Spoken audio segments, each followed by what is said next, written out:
Moi ja tervetuloa! Ich bin Elisa und heute machen wir fluffige Spinatpfannkuchen, Spinattiletut.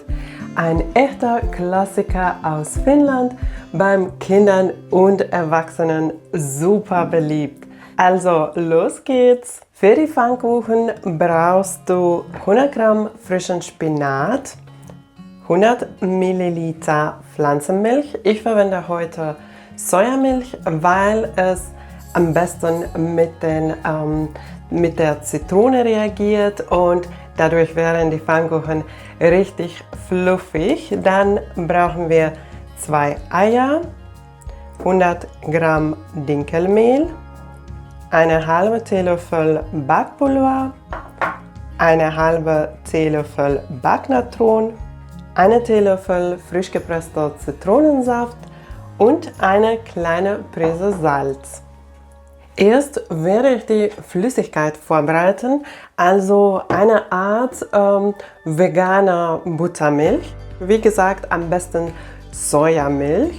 Und dann eine Zitrone und die Zitrone erst so rollen. So ist es einfacher, die Zitrone danach zu entsaften.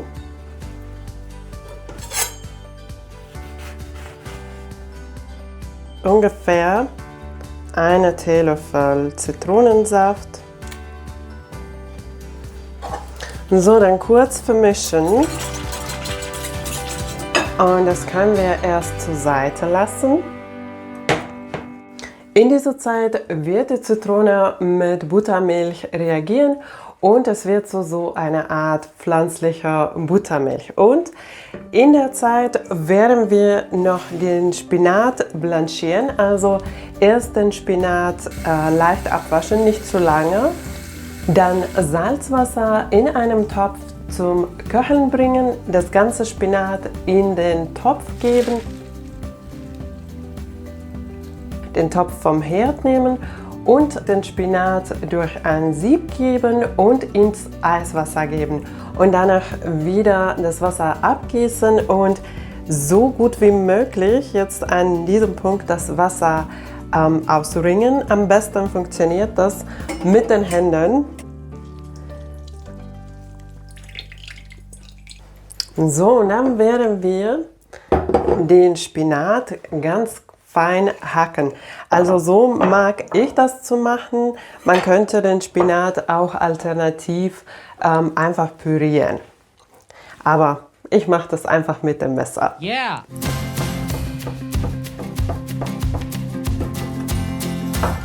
So, wirklich ganz fein hacken und dann den Spinat auf zur Seite legen. Und jetzt brauchen wir den Schüssel mit dem Milch und Zitronensaft. Und dazu geben wir jetzt noch die Eier und die Eier trennen.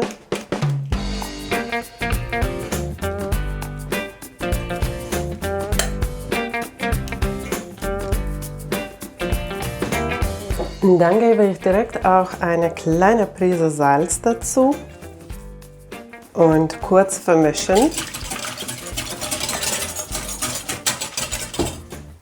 Dann gebe ich den Backnatron und Backpulver zum Mehl und werde es jetzt durch den Sieb zum Teig geben. Und ich gebe das in 2 Teilen dazu, so dass der Teig dabei schön geschmeidig bleibt. Also erst ungefähr Hälfte.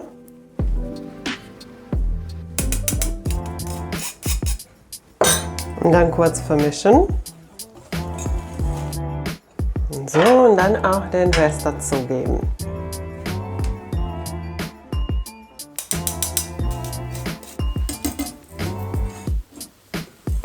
Dann das Ganze wirklich schön vermischen und den Spinat dazugeben.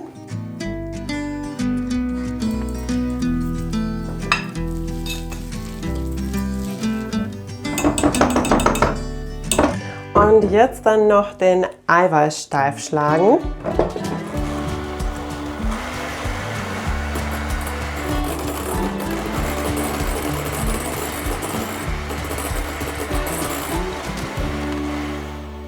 Beim Eiweiß ist es immer lustig, den Test zu machen. Ist ganz schön steif geschlagen. Und jetzt werde ich das Eiweiß vorsichtig in den Teig heben und nicht das Ganze auf einmal dazugeben, sondern ungefähr Hälfte erst.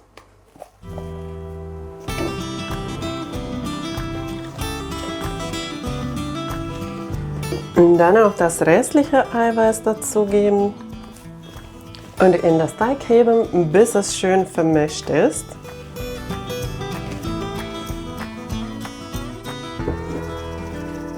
Dann eine große Pfanne auf mittlerer Hitze vorheizen und wenn die Pfanne warm wird, gut den Pfannenboden mit Olivenöl bedecken.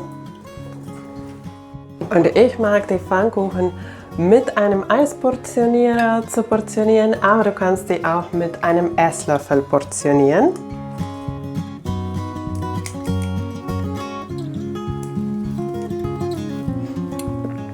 Und dann die Pfannkuchen goldbraun anbraten, also je nach Herd dauert das 3 bis 4 Minuten pro Seite. Am besten aber selber schauen, wenn es so aussieht, dass eine Seite schon fertig ist, einfach umdrehen und dann von der anderen Seite auch goldbraun anbraten.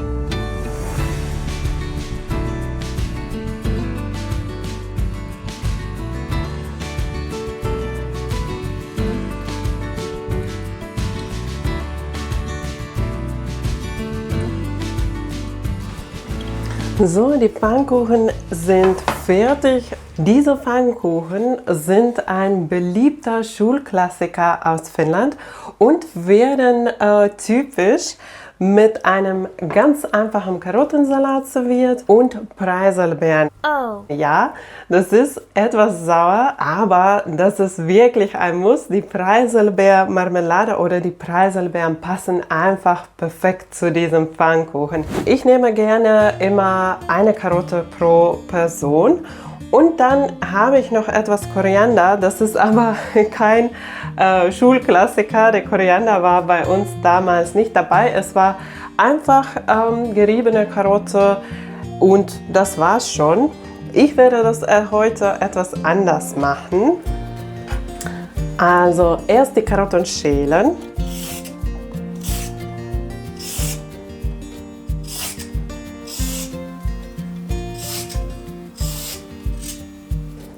Und ich mag sie dann auf der ganz feinen Reibe reiben.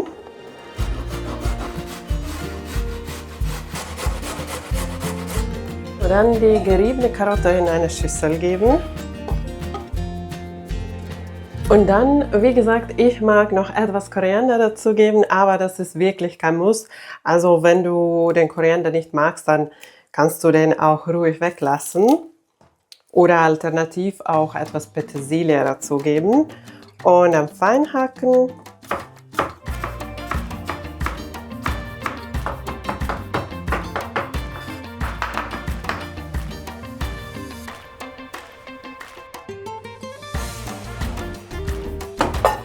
Und auch Salz nach Geschmack. Immer zum Karottensalat etwas Öl dazugeben. Weil, wenn ich nicht falsch liege, wird der Vitamin A, denke ich, in der Karotte durch den Öl, so wenn es sich mit dem Öl verbindet, dann etwas besser angenommen. Und dann gut vermischen. Und so ganz schnell ist der frische Karottensalat auch fertig. So, jetzt fehlen nur noch die Preiselbeeren. Also ich zerstampfe die ganz einfach mit einer Gabel. Und jetzt können wir schon einrichten.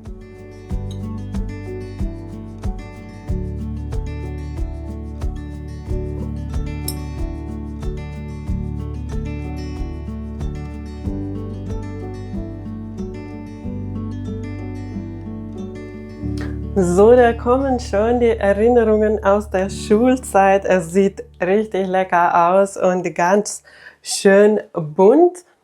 Ich denke, ich schneide direkt eine auf.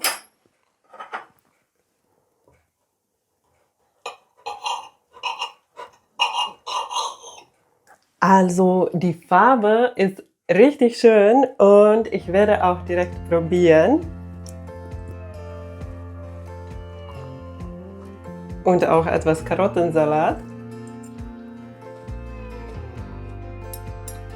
Für mich schmeckt das genau nach Heimat. Wenn du noch nie herzhafte Pfannkuchen probiert hast, dann teste mal diesen Klassiker aus Finnland.